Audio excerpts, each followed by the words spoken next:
Hello everyone, welcome back to my channel for a brand new mystery with Molly. If you are new around here, if you have never seen my face on your screen before, then hi, my name is Molly and I post true crime videos like this every single week. So if you think that that is something that you might want to stick around for, then please do subscribe and don't forget to switch on the little notification bell so that YouTube will let you know whenever I post a new video. This week we are going to be talking about the solved case of Missy Grubaugh. She was a young woman who was tragically killed in the mid-90s. When Missy's body was found and a homicide investigation was launched, the police did actually identify a number of different suspects in the case, and each suspect did seem to have a motive for murder, so the police had the difficult task of actually trying to work out which of these suspects was the real killer. But quickly before we get into the case, I would like to say a special thank you to Audible for kindly sponsoring this section of the video. I'm sure you guys have heard me talk about Audible by now. I've been using their service for a very long time and I love it. Audible is the leading provider of spoken word entertainment and audiobooks, and they have such an amazing selection and such a huge selection of audiobooks across every genre. From bestsellers and new releases to celebrity memoirs, they have audiobooks about wellness and motivation, business, and of course my personal favourite genre, mysteries and thrillers. But Audible don't just offer audiobooks, oh no, they also have podcasts, they have guided wellness programs, comedies, originals, so there really is something for everyone. When you become a member of Audible, you are given 1 credit every single month, and then you can use this credit to purchase any title from the thousands and thousands of titles in the entire catalogue, regardless of the price, and then it is yours to keep forever.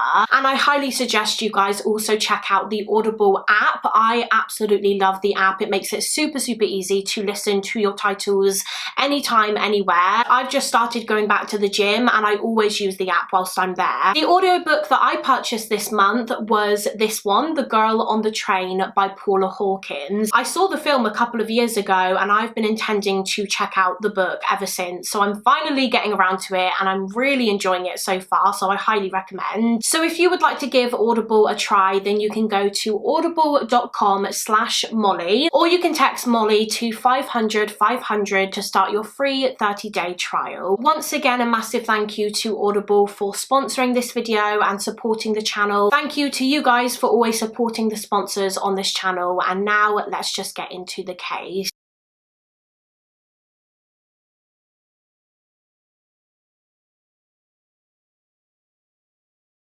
So for this week's case, we are going back to the spring of 1994 in Arlington, which is a city located in the state of Texas in the US. It was the early hours of the morning on the 7th of April 1994 when a call came in to 911 reporting that there was a fire at an apartment complex called the Holly Park apartment complex in Arlington. So emergency services were dispatched to the scene. The people who lived in these apartments were evacuated and firefighters immediately began trying to put the fire out, and they were able to determine which apartment was actually on fire, where the fire had started. It was an apartment on the 2nd floor of one of the buildings. So they went into this 2nd floor apartment to get the fire under control, and once they extinguished the flames, they actually found someone within this apartment. They found a young woman, but sadly when firefighters arrived,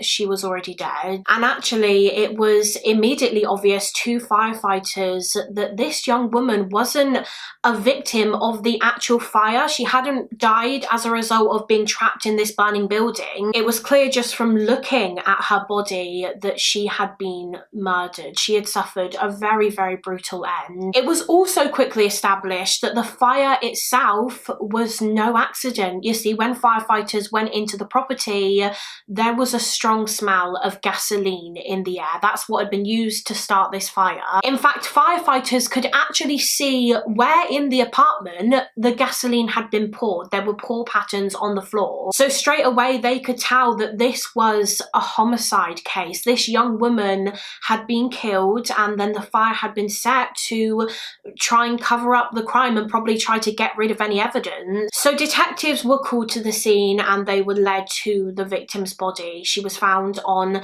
a bed in the apartment. She was lying on her back and she had been pretty badly burnt by the fire, but still the detectives were able to see most of the injuries that she had sustained. She had clearly been beaten. She had a lot of injuries on her face as if she had been punched or hit with some kind of heavy object, and they were also able to see an injury on her chest area. She had a deep puncture wound in her chest which looked like a stab wound, and this was confirmed later in her autopsy to have been her cause of death. This stab wound in her chest had punctured her left lung and her heart. It actually went all the way through her heart, so this was an incredibly deep wound. The murder weapon, which was a knife, was found inside the apartment, so the killer hadn't taken it away with them. It was found in the sink, I believe. The autopsy also confirmed that this victim was dead before the fire had started because no soot or anything was found in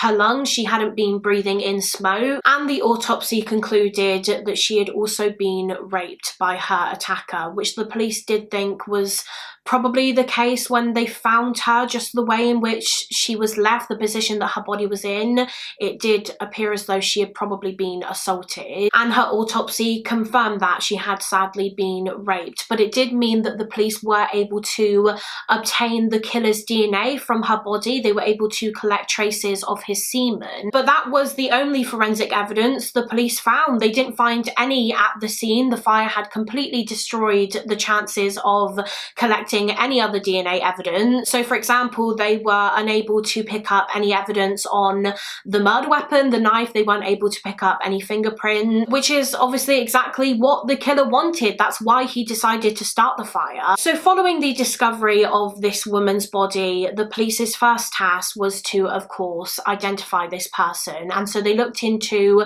who actually rented and lived in that second floor apartment, and they learned that the apartment was being leased by a young woman named Missy Grubaugh, and Missy was nowhere to be seen. When neighbours called 911 reporting the fire and the residents of the apartment building were evacuated, Missy wasn't amongst them. So the police strongly believed that she was the murder victim. She had to be. There was no sign of her, and the victim's body was found in her apartment. But the police couldn't identify her just by looking at her body because she had been badly burned in the fire. They needed confirmation, and so they had an expert compare Missy's dental records to the victim's teeth, and they were found to be a match. This murder victim was in fact Missy Grubaugh, and so the police now had to deliver the heartbreaking news to her family. So let's talk a little bit more about Missy, the kind of person that she was. Missy was just 19 years old when she was killed. She was born on the 26th of April 1974. Her parents were called Tony and Patty Grubaugh, and she was originally from an area called Burleson in Texas, and she was described by the people that knew her as just being very honest, very nurturing. She was friendly to everyone, and she was one of those people that really would have done anything for anyone, a very kind-hearted and genuine person. Missy was said to be a lot of fun to be around, and she was also very religious. She often went to church, she was a Christian, and she was very dedicated to her faith. From what I can gather, Missy did very well in school. She was in the band in school, which she absolutely loved. She played the French horn, and she worked extremely hard to achieve the grades that she did. And when she finished high school, she decided that she was going to go to the University of Texas in Arlington. She wanted to study to become a maths teacher. That was the career path that she wanted to go down. So that is exactly what she did. When she graduated from high school, she became a student at the University of Texas. She moved to Arlington and she got a lease on that second floor apartment in the Holly Park apartment complex, and she was paying for it all by herself. I don't think her family really had that much money, so Missy got herself a job so that she could pay for her apartment and for college. She worked as a waitress at a restaurant in Arlington, and I believe she also did some babysitting here and there as well, just to make some extra cash. So she was working so incredibly hard to fund her new life, and by all accounts, she loved it. She loved having this independence, but she still kept in contact with her family all the time. Apparently she would ring her mum, Patty, every single day just to check in and catch up. Missy Grubaugh was a young woman that was excited about the future. She had so much to look forward to in her life, but it was a future that she would of course never get to see, because her life was tragically cut short in April of 1974 when she was brutally murdered just weeks before her 20th birthday. So after the police identified Missy as being the murder victim and they informed her family of her passing, their next task was to actually work out Missy's last known movements. What had she been doing on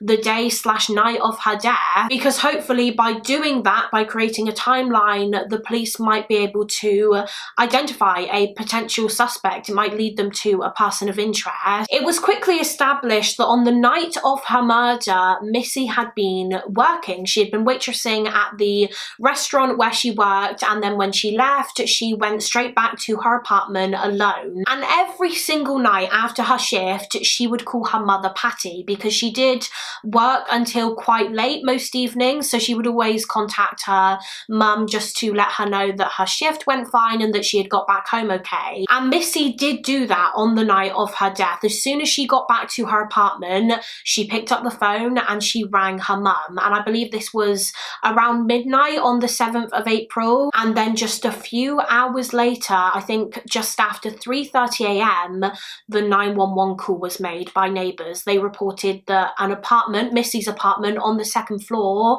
was on fire. So now the police had a time frame for when the murder was committed. Missy must have been killed and the fire was set sometime between midnight after the phone call with her mum and 3:30 a.m. before the 911 call. And actually it wasn't long at all until the police had their first lead in the case, a pretty big lead. You see, when the police identified Missy, one of the Arlington police officers actually said, "Hang on a minute, I recognise that name, I know this victim." He said that Missy had actually filed a police report just a week before she was murdered. She had contacted the police to report a theft. Someone had stolen something from her, and she knew who the thief was. It was a guy named Charles Johnson, who was actually living with her at the time in her apartment. You see, Missy and Charles worked together. He had a job at the same restaurant and they were previously very good friends. However, unfortunately, in the lead up to this case taking place, Charles found himself homeless. He had nowhere to stay, and so Missy said that he could come and stay with her until he got back on his feet, because that's the kind of person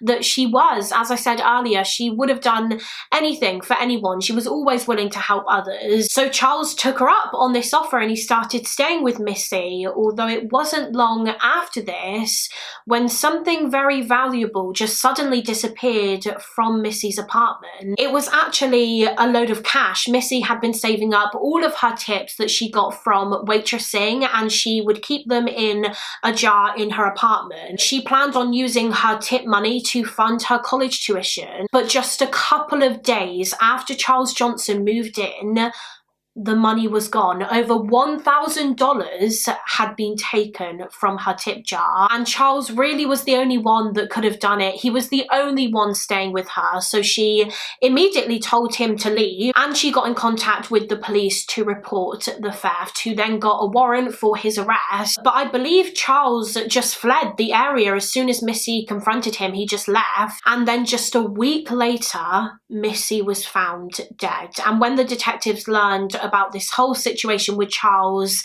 he immediately became a person of interest. They started thinking that maybe he returned to Arlington on the night of the fire and he was the one who killed Missy, and he did it because he was angry at her for reporting him to the police. So the police knew that they needed to bring Charles in for a questioning. However, they faced a big issue. They had absolutely no idea where he was. As I said, he fled the area after he stole Missy's money, and he was homeless. They had no address for him, so finding him was going to be difficult. So a couple of officers were given that task, the task of trying to track down Charles Johnson, and in the meantime, the detectives continued following up on other leads and lines of inquiry in the case. And one line of inquiry in particular actually led them to identifying another potential suspect in the investigation. Now, unfortunately, the fire did destroy a lot of things in Missy's apartment. A lot of her belongings were just completely destroyed, so there wasn't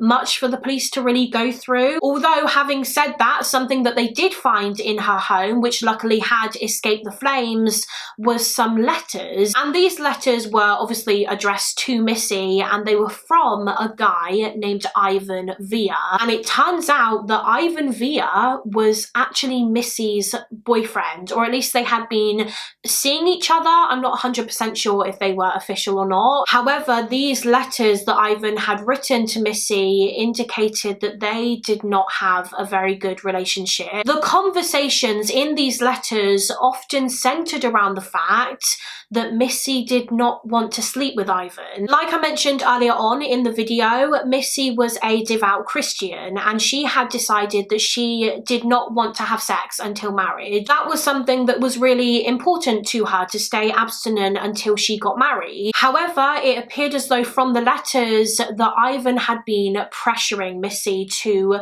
do it with him. He wanted them to sleep together, but she kept saying no, she wasn't comfortable with that. So that was something that they would argue about quite a lot. So after discovering all of this, the police started to become concerned that perhaps Ivan Villa might have had something to do with Missy's murder. We know that Missy was raped by whoever killed her. So maybe on the night of her murder, Ivan went to her apartment. He tried to pressure her into having sex once again, but when she still refused, he decided that he was just going to force it. He was going to rape her. And then afterwards, he killed her, probably because he was afraid that she was going to go to the police. And the police's concerns only grew enormously, in fact, when they actually looked a bit more into Ivan Villa and his background. What they found was very, very alarming. They discovered that he was a registered sex offender. And of course, a sex offender is instantly going to shoot to the very top of the suspect list, because Missy's murder was probably sexually motivated. So the police were incredibly suspicious of Ivan. So Ivan was brought into the police station and he was questioned. He was asked about his relationship with Missy and about the context of the letters between them. And the police also asked him what he had been doing on the night that Missy was murdered. And he said that that night he was just at his home on his own sleeping. And of course, that is not a good enough alibi for the police, because there is no one that can confirm that. So they were unable to rule him out. So what they had to do at this point was take a DNA sample from Ivan, because luckily they did have the killer's DNA. They had his semen, so they could take Ivan's DNA and send it off for testing to see if it was a match. Ivan agreed to give his DNA, so the samples were taken, and then after this, the police had to just let him go. Even though he was pretty much the #1 suspect, they didn't actually have any solid evidence linking him to the crime, and without that, they couldn't arrest or charge him with anything. They just had to release him and wait for the results of the DNA test, which back then in the early to mid-90s would have taken a number of weeks to complete. So it was just a waiting game. The police were waiting for Ivan's DNA results. They were still waiting for the first suspect, Charles Johnson, to be traced and found. And once again, in the meantime, as they were waiting, they just had to continue with other avenues to investigate. And would you believe it, as they did, yet another suspect emerged. So this was the third suspect now. It was a man named Jeffrey Smith. He was 22 years old, and he also used to work with Missy at the restaurant, just like Charles Johnson, and they did not get along very well at all, Missy and Jeffrey. In fact, not long before her murder, Missy reported Jeffrey at work for something that he had done. I'm not entirely sure what it was, but she reported him and he got in trouble with management, and eventually he was actually fired. And Jeffrey was so angry at Missy for this, so angry in fact, that he actually threatened to kill her, the police were told by the other employees at the restaurant. And this was just weeks before she was murdered. Yes, there is every chance that he could have just said that in the heat of the moment, in a moment of anger, but maybe he decided to actually go through with his threats. Maybe he was the killer. So now that Jeffrey Smith had been identified as a person of interest, the detectives wanted to just find out a bit more about him, and so they approached his girlfriend. Her name was Kristen, and Kristen actually told the police that she was terrified of Jeffrey. She said that he was volatile, he would often have angry outbursts and violent outbursts, and she often felt just unsafe when she was around him. And so for that reason, she did plan to leave him and go back and live with her parents, because she and Jeffrey lived together at the time. So the detectives asked Kristen if she could provide any information about what Jeffrey had been doing on the night of Missy's death. And interestingly, she said that that evening he was not at home with her. He was out all night and she didn't know where he was. Kristen even said that when she heard about Missy Grubaugh's murder, she did think that Jeff could have been the one that did it because, well, number one, he was out all night. Number two, he could be very violent. He didn't have a criminal record, but he was known to be aggressive. And three, he was angry at Missy for reporting him at work, even threatening to kill her. And if even his own girlfriend thinks that he could have been capable of carrying out such a horrific crime, then that really does not look good. That really raises alarm bells. And so the police tracked down Jeffrey Smith. They brought him to the police station and they started interviewing him, and they asked him about the nature of his relationship with Missy. And I believe he actually said that he believed Missy liked him, as in she had a crush on him, and he said that that was causing issues in his relationship with his girlfriend Kristen. But to be honest, I don't think that was really true. I think it was the complete opposite. I think Missy rather disliked Jeffrey, and that was leading to their arguments at work. But anyway, the police asked Jeffrey what his movements were on the night in question, the night that Missy was killed, and he said that he was with his girlfriend Kristen. But of course Kristen said the opposite. She said that he was out all night, so Jeff had no alibi. But once again, just like the second suspect, Ivan Villa, despite the fact that they were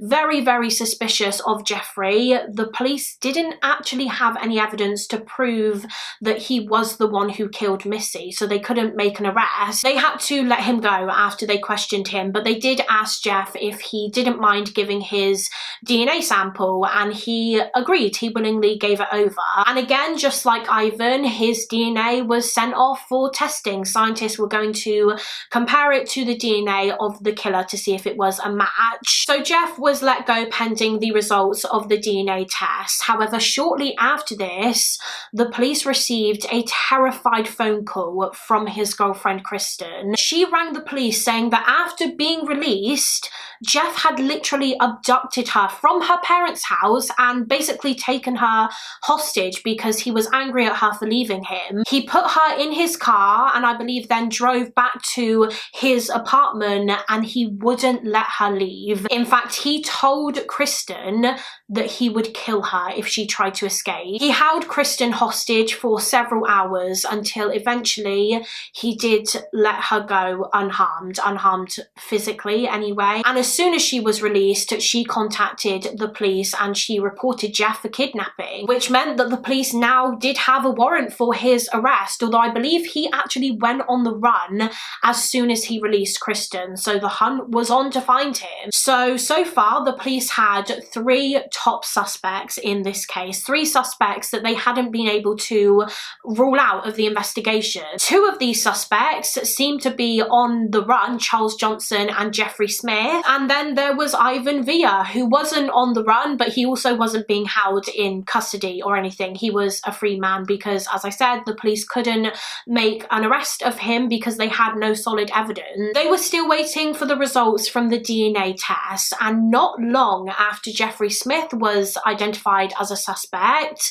the results were in. After conducting tests on the semen collected from Missy's body, scientists were able to determine the killer's blood type. And interestingly, Jeffrey Smith was not a match. He did not have the same blood type as Missy's murderer, so it couldn't have been him, and therefore he was obviously ruled out of the inquiry. Although, just as a side note, he was later convicted for kidnapping his girlfriend Kristen, and for this he was sentenced to 4 years in prison. As for suspect number 2, Ivan Villa, he also didn't have the same blood type as the killer, so that was him eliminated too. So now the only remaining suspect was suspect number 1, Charles Johnson. However, of course, as we know, he fled the area after Missy reported him to the police for stealing her tip money, and the police still had no idea where he was, and because they couldn't find him, they were unable to take a blood sample to find out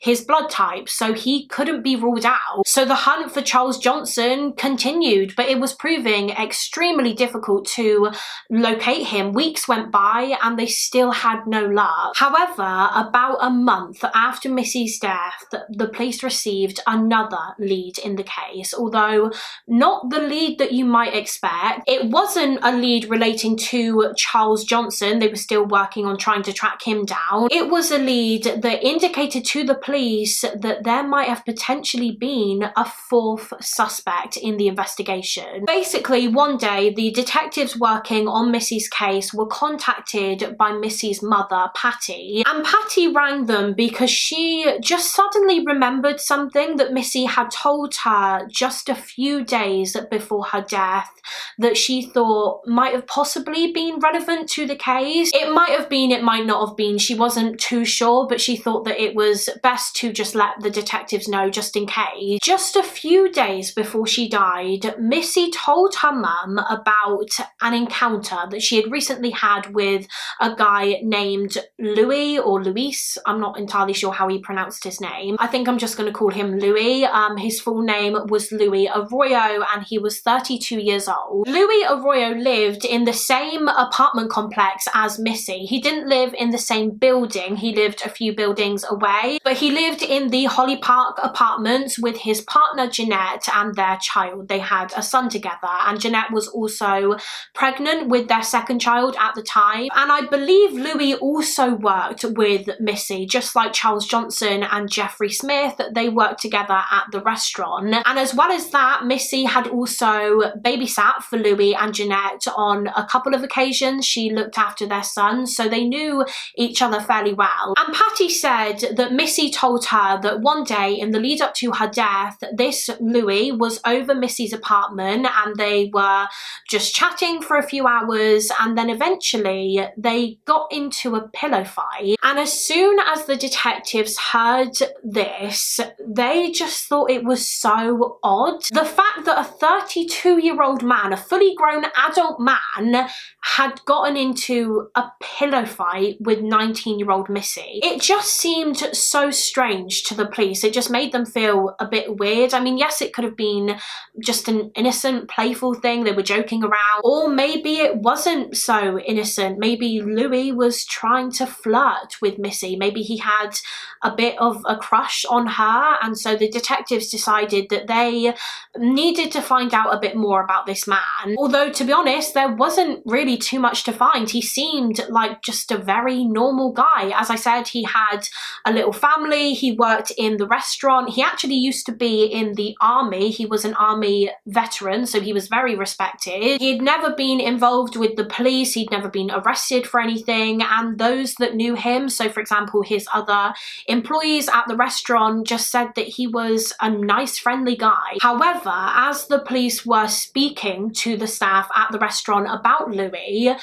something one of them said really, really alarmed them. One of the employees told the police that after Missy's murder, they remembered Louis saying, quote, "I hope they catch that son of a bitch that raped and killed Missy." Now, this really stood out to the police, the fact that he mentioned Missy being raped, because that information had not been made public at this point. The only people that would have known about the sexual assault would have been obviously the medical examiner and the police, and of course the killer. So how did Louis Arroyo know that? Was he maybe just guessing, or did he know about the rape because he was the one who did it? He was the man that raped and murdered Missy. So after learning all of this, the police got in contact with Louis Arroyo and they asked him to come down to the police station because they needed to speak with him. As usual, the police asked him just a couple of routine questions regarding his relationship with Missy, how well they knew each other, etc, etc. And then the police asked Louis if he wouldn't mind providing a couple of DNA samples, because the detectives were looking into pretty much every man that Missy knew, trying to rule them out of the inquiry. And as soon as they mentioned this, the detectives noticed a shift in Louis' kind of demeanor. So before, at the start of his interview, he seemed very calm, very relaxed, very willing to help in any way that he could. But as soon as they brought up him providing his DNA, he seemed quite nervous and apprehensive and also confused. He said to the police, "What do you mean? Why would you need DNA? Wasn't all of the evidence destroyed in the fire?" And the detective said, "Actually, no, we've got traces of the killer's semen from Missy's body, so we can use that to identify whoever did this to her." And it was clear that this almost startled Louis, because when the detectives told him this, he just got up and he said, "I've got to leave, I need to go."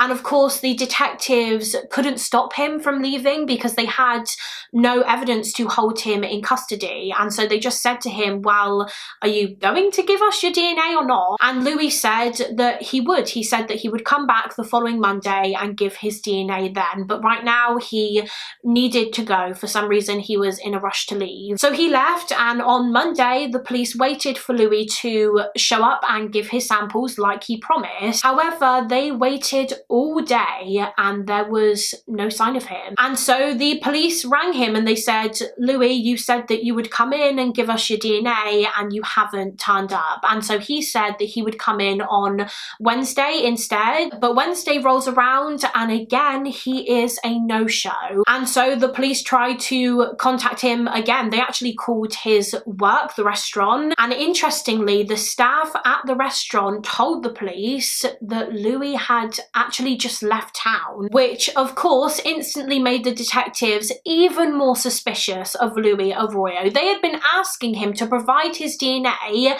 and he hadn't shown up twice. And then all of a sudden, he just ups and leaves the area. He clearly did not want the police to have his DNA. So upon hearing this news, the police decided to go and speak to Louis' partner, Jeanette, because she hadn't actually left town with him. He'd gone on his own. So they wanted to speak to her to see if maybe she knew where he'd gone, where they could find him. So they got in touch with Jeanette, they spoke to her, and they actually discovered that just a couple of days before this, actually on that Monday when Louis was supposed to go to the police station to give his DNA, that day Louis and his partner Jeanette actually got married. Just all of a sudden, I think completely out of the blue, they decided to get married. And as soon as the detectives found out about this, they again just thought it was quite suspicious and also convenient, because in Texas, married couples can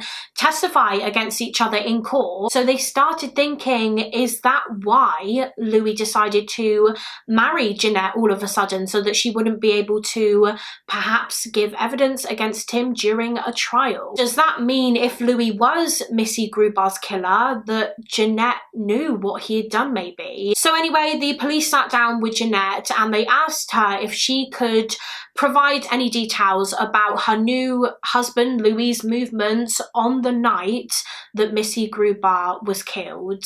And what she told the police was very, very interesting. She said that that night, after Louis finished work at around 10:30 to 11 p.m, he told her that he was going to go out with some friends of his and just have a couple of drinks. So Jeanette was at home on her own that evening. However, she said that she heard Louis arrive home at approximately midnight, although he didn't actually stay and go to bed. She heard him leave again shortly after this. I think Jeanette was kind of like half sleeping at the time, so she didn't get up and ask Louis where he was going. And then just a few hours later, she heard the door go again. He had returned home. So this would have been around 2 in the morning. And oddly, when he came in, Jeanette heard him get in the shower. And then after his shower, he left the house once again. And when he returned a third time shortly after this, Jeanette said that he was making a lot of noise. He was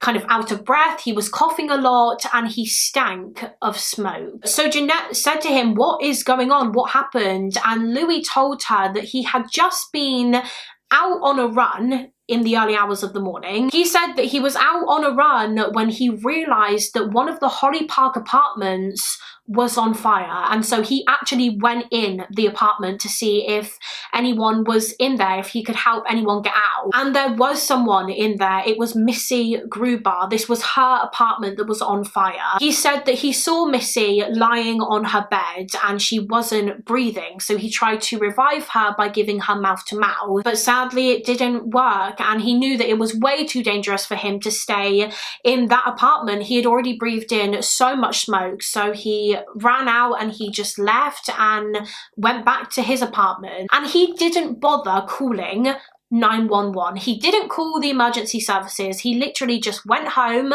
and went to bed. I mean, what the hell? Who the hell finds an apartment on fire, finds someone in that apartment that isn't breathing, and then just leaves and goes home to bed and doesn't call emergency services? It makes absolutely no sense, but that is what he told Jeanette, and from what I can gather, she did believe him. I don't believe she rang 911 either. But anyway, that is what Jeanette told the police she remembered from the night of Missy's murder, and obviously her account gave the detectives even more of a reason to suspect Louis as being the perpetrator. So after they had this statement from Jeanette, the police conducted a search of her apartment, which she shared with Louis. And something that they found in there was his old army dog tag. If you remember, he used to be in the army. And on his dog tag was his blood type. And what do you know? He had the same exact blood type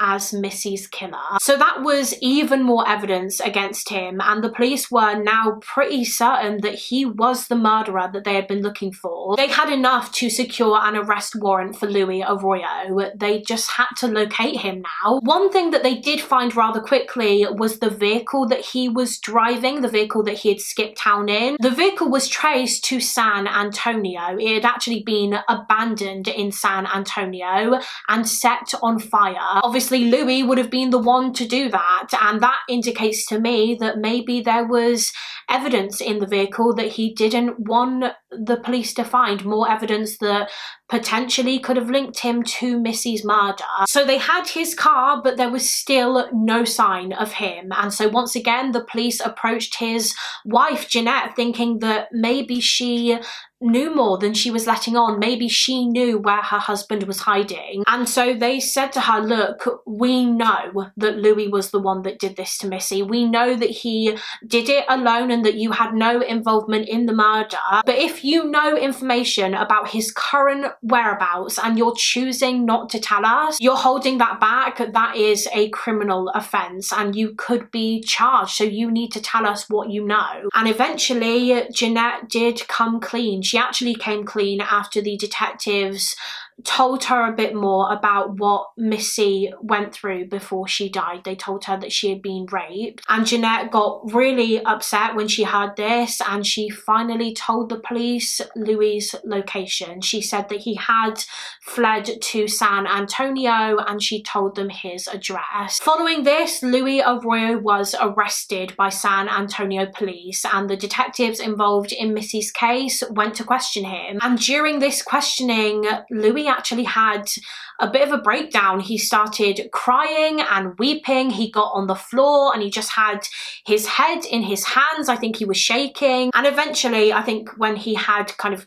gathered himself a bit, he started talking. He told the detectives that on the night of Missy's death, he did go over to her apartment and he said that the two of them had sex and that it was consensual. He claimed that he didn't rape her, but the police didn't believe him at all. For starters, Missy wasn't in any kind of romantic relationship with Louis. She was in a relationship with Ivan Villa, and we know that she wanted to stay abstinent until marriage, so they weren't buying this. They knew that she had been raped. But anyway, Louis said that the two of them had consensual sex that night, and that was it. That was all he said. So the detectives said to him, well, you killed her after that, didn't you? You killed her by stabbing her with a knife. And he basically said that he didn't remember. He was claiming that it was all blurry in his head. At one point he said that he did remember picking up a knife, so maybe he did stab her. When asked about the fire, he didn't admit to starting it, but he did acknowledge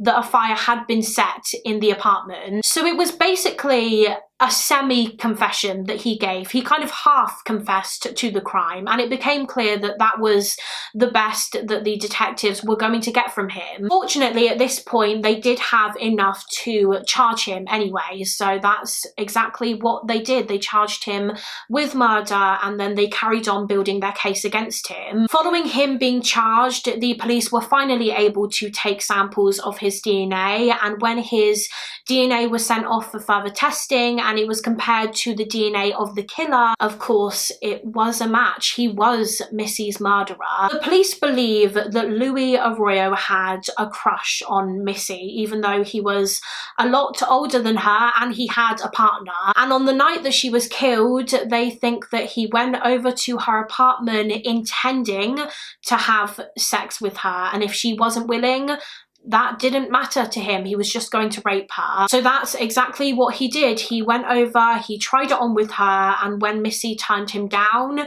he got angry. He started getting violent with her, he beat her, and then he carried out the sexual assault. And then afterwards, he grabbed a knife and he stabbed Missy in the chest, and after sustaining this injury, she died. And he probably killed her to silence her. He couldn't risk Missy going to the police and reporting the rape, so he killed her, and then in an attempt to cover up the crime and destroy any evidence, he got some gasoline and he set Missy's apartment on fire. And in between all of this, as we know, he returned to his apartment. I believe he returned after he killed Missy, and that's when he showered, and then he went back out, he returned to her apartment, and that's when he started the fire. Now, despite the fact that he had kind of semi-confessed, I believe Louis actually pleaded not guilty to his charges, and so the case went to trial. But by that time, the police had built a solid case against him. They had collected a lot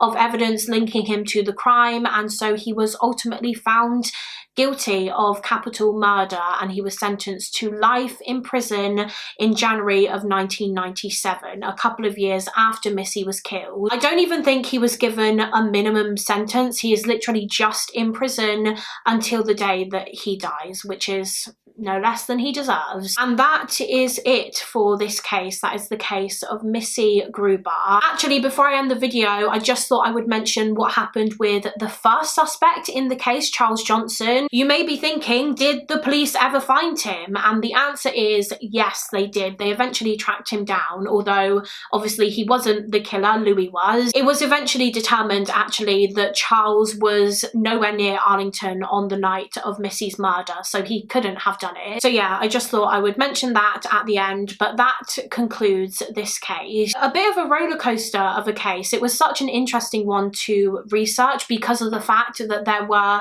a number of main suspects. Do let me know your thoughts and opinions on the case in the comments. As always, I would love to hear what you guys think. Also, let me know of any other cases that you would like to see me cover on this channel. Again, you can let me know in the comments, or alternatively, I do have a case request form linked in the description description box of all of my videos. Thank you all so much for watching. Please do give this video a thumbs up and subscribe if you haven't already, and I will see you again next week for another mystery with Molly. Bye.